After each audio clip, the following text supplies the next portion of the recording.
Mi nombre es Beatriz Elena Muñoz Ospina, soy neuropsicóloga clínica,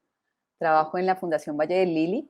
y el día de hoy quiero compartirles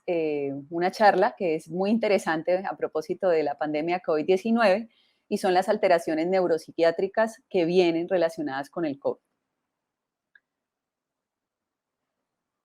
Quiero empezar con esta frase de un médico, un epidemiólogo de la Universidad de Harvard, en abril del 2020, cuando empezábamos a entender un poco cómo era esta pandemia. Y lo que él dice, creo que todavía se sigue manteniendo muy, muy vigente porque habla sobre cómo en abril nos estábamos montando un bote salvavidas y veíamos la tierra firme bastante lejos. Creo que ahora, a pesar de muchas cosas que sabemos sobre el comportamiento del COVID-19, cada vez estamos viendo una tierra firme que se va haciendo mucho más extensa. Y se va haciendo más extensa porque vamos a enterarnos de muchas otras cosas, aparte de los síntomas que conocimos inicialmente, que eran los síntomas respiratorios, todos estos otros síntomas que se vienen a sumar y que hacen que el manejo de la enfermedad sea pues un poco más complejo y que requiera de una acción no solamente en un momento del contagio y de la enfermedad como tal, sino también pensarnos un asunto a largo plazo. Vamos entonces a tener unas consideraciones generales, es más una información introductoria con relación a qué es el COVID-19. Creo que esto ya lo sabemos bastante bien. Tenemos mucha literatura ahora que se ha publicado con relación a esto, pero siempre es bueno recordar que hay unos coronavirus que ya se habían descrito previamente. Existen, por ejemplo, el MERS en el síndrome respiratorio del Medio Oriente, que fue una epidemia en el 2002, o el SARS-CoV-1, que fue una epidemia en el 2012. Hay otros coronavirus que también generan unas repercusiones en la salud humana al ser unos virus oportunistas que de alguna manera eluden la respuesta inmune. Estos virus hasta ahora habían, digamos que, reportado y por muchos de los estudios que se hicieron posteriormente, compromisos clínicos que eran relativamente manejables y eran leves. Eran muy pocos los porcentajes de pacientes que estaban en un estado crítico. Sin embargo, el SARS-CoV-2, que es el virus causante de la enfermedad del COVID-19, es un virus que hemos aprendido a conocerlo precisamente porque puede cambiar como con cierta frecuencia.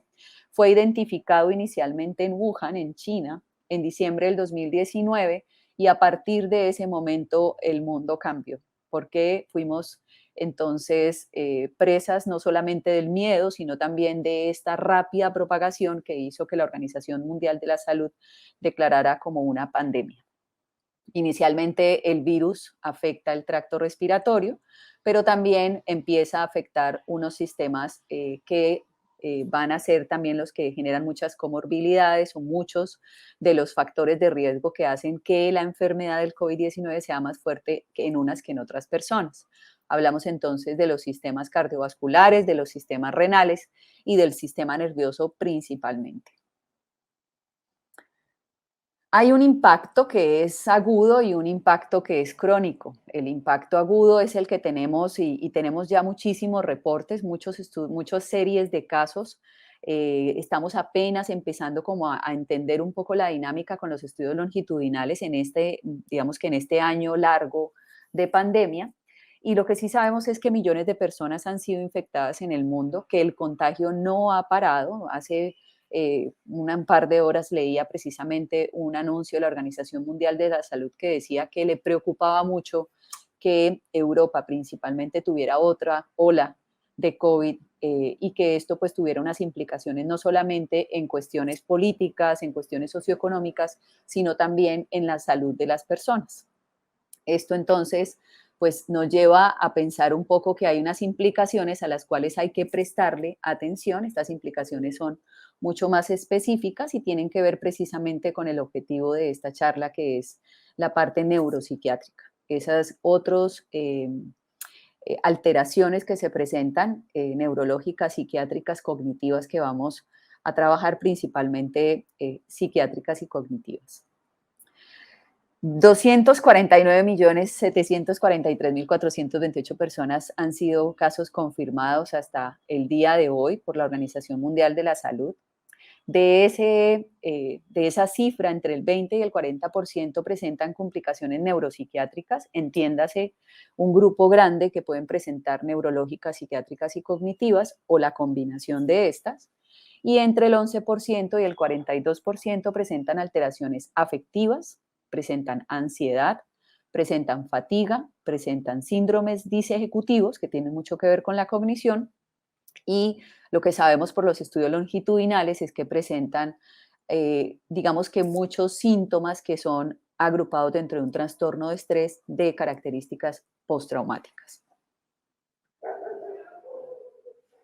¿Cuáles son esas alteraciones neuropsiquiátricas? Pues hay una primera pregunta que surge y es cómo es posible que un virus que afecta el tracto respiratorio y va a afectar otros sistemas va a generar estas alteraciones neuropsiquiátricas. Pues hay muchas hipótesis, la más, digamos que la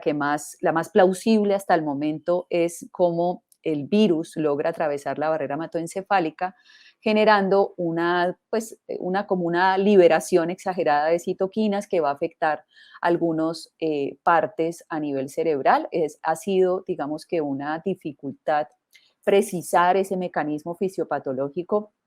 pero pues hay muchas hipótesis que surgen sobre cómo es posible que haya llegado hasta cerebro y genere pues precisamente todos estos síntomas. Las manifestaciones psiquiátricas en el COVID-19 puede ser, digamos que vistas desde dos perspectivas, así como el impacto del COVID puede ser agudo o crónico, las manifestaciones pueden ser agudas, entonces podemos tener, por ejemplo, el estrés de los pacientes de estar aislados, de estar solos, la ansiedad que genera, pues saber qué va a pasar, si voy a tener alguna dificultad respiratoria, la depresión que muchas veces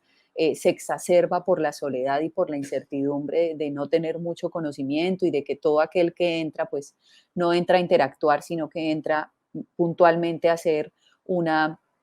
parte específica del trabajo del cuidador de salud. Y hay unos déficits cognitivos que suelen estar exacerbados por este componente depresivo, por este componente afectivo, que van a ser principalmente relacionados con dos dominios. Uno es la atención como tal y el segundo dominio tiene que ver con la memoria de trabajo que hace referencia digamos que al funcionamiento ejecutivo del cerebro. A largo plazo, ya se han descrito muchas alteraciones que, digamos, que empiezan en la fase aguda y permanecen unos meses, incluso hasta un año después se han descrito pacientes. Y estas alteraciones suelen presentarse mucho más frecuentes en una combinación de factores. Uno son personas adultas mayores, dos, generalmente aquellas que tienen mayores comorbilidades y que además han estado en un estado crítico que requiere el manejo o el ingreso a UCI. Si además le sumamos a esto que el delirium es uno de los síntomas neuropsiquiátricos más frecuentes en los pacientes COVID en UCI, pues vamos a tener entonces un cuadro que va a complicar un poco más este horizonte de largo plazo, pues porque vamos a tener mayor estrés, mayor ansiedad, porque entonces estuve en la UCI, pues fue una situación muy fuerte, en cualquier momento pude haber muerto y bueno, pues aparece una cascada que es como un efecto dominó del síntoma inicial, cómo fue de forma como secundaria impactando otras cosas hasta que aparece pues un trastorno neuropsiquiátrico. Aquellos pacientes que ingresan y se recuperan en UCI tienen más riesgo de padecer problemas a largo plazo. Se ha establecido que el déficit cognitivo, digamos que se relaciona con el ingreso a UCI, entre más severa sea la enfermedad, más probabilidad de tener un déficit cognitivo. Hay además exacerbación de síntomas depresivos, hay una presentación, les decía ahora, del estrés postraumático. Incluso hace unos 5 o 6 meses empezaron a surgir publicaciones sobre la frecuencia de parkinsonismos en pacientes COVID, pacientes post-COVID, incluso problemas de memoria tan severos que podríamos pensarnos en un síndrome tipo Alzheimer, algo muy parecido a esto, pérdida de memoria a corto plazo y dificultad para recuperar la información. Este tipo de alteraciones pues van a impactar significativamente la capacidad laboral de las personas, la fatiga es uno de los síntomas más comunes y pues básicamente las personas ya no pueden con ese ritmo laboral, entonces no solamente es la condición respiratoria, sino también hay otros impactos que tienen que ver como con esa capacidad de adaptarme nuevamente al ritmo laboral, a los compañeros, entonces casi te mueres, entonces aparecen otras cosas que van a ser, digamos que, importantes tener en cuenta en el manejo de los pacientes post-COVID. Va a impactar las actividades diarias, la participación en actividades lúdicas e incluso se ha llegado a pensar que estas afectaciones cognitivas pueden de alguna manera impactar negativamente la toma de decisiones. Esta imagen es muy ilustrativa, me parece que es muy interesante pensarnos cómo estas alteraciones aparecen en un contexto de una enfermedad que finalmente no solo va a ser por la influencia directa o indirecta en cerebro, va a ser una sumatoria de muchos otros factores. Creo que hay unos factores que tienen que ver con digamos que los que trae el paciente o el sujeto al que le da el COVID-19. Hay unos factores de riesgo, como lo vemos en el extremo izquierdo. Hay unos factores que tienen que ver con toda la respuesta inflamatoria, tienen que ver con la parte pulmonar, tienen que ver con la parte vascular, tienen que ver con la parte neurológica como tal, ya cuando empezamos a tener unas consecuencias que pueden generar un daño en el funcionamiento cerebral como tal. Y también tenemos unos factores muy interesantes que creo que cada vez le estamos dando más importancia, son esos factores asociados con la hospitalización, con el proceso de la hospitalización, que hacen que pues, el paciente tenga más probabilidad de presentar depresión, de presentar ansiedad, de presentar estrés o de presentar incluso problemas atencionales y ejecutivos que suelen estar asociados a este tipo de síntomas. Vamos a tener entonces una sedación prolongada, lo que hace un momento les decía sobre la severidad de la enfermedad, el ritmo circadiano va a alterarse precisamente por todo el manejo que se requiere de los pacientes en estado crítico y bueno, pues a medida que se va estabilizando el ritmo del sueño y la vigilia, pues va mejorando un poco estos otros factores asociados y pues el aislamiento es una de las cosas que más creo que no solamente a los pacientes COVID, sino también a todas las personas que hemos padecido esta pandemia, pues ha afectado, porque eso de alguna manera nos ha restringido toda esta autonomía y esta independencia funcional. Este es un gráfico muy, muy bonito, creo que da a entender finalmente qué es lo que subyace a todas estas alteraciones que conocemos dentro de las características neuropsiquiátricas del COVID. Con todo esto que sabemos qué hacer, pues hay, digamos que muchas cosas para hacer. Creo que la primera y la más importante está ubicada en el centro, sensibilización. Sensibilización que es posible tener un síndrome post-COVID que está caracterizado por ansiedad, por depresión, por estrés postraumático, por déficit cognitivo. Esto es un poco difícil digamos que de establecer como una relación causal, pero es cierto, las personas pueden quejarse que después del COVID tienen como una dificultad en sus actividades diarias y en su capacidad de desempeñarse apropiadamente a la velocidad que siempre lo habían hecho, con la agilidad. Dos, creo que es importante que sistematicemos precisamente estas experiencias con los pacientes porque es la única forma que vamos a parametrizar cómo es que se generaba los síntomas, cuáles son estos síntomas más característicos, qué es lo que usualmente ocurre, especialmente pues en nuestra población y creo que los países en desarrollo tenemos un gran reto porque no somos muy buenos sistematizando información, pero creo que es una buena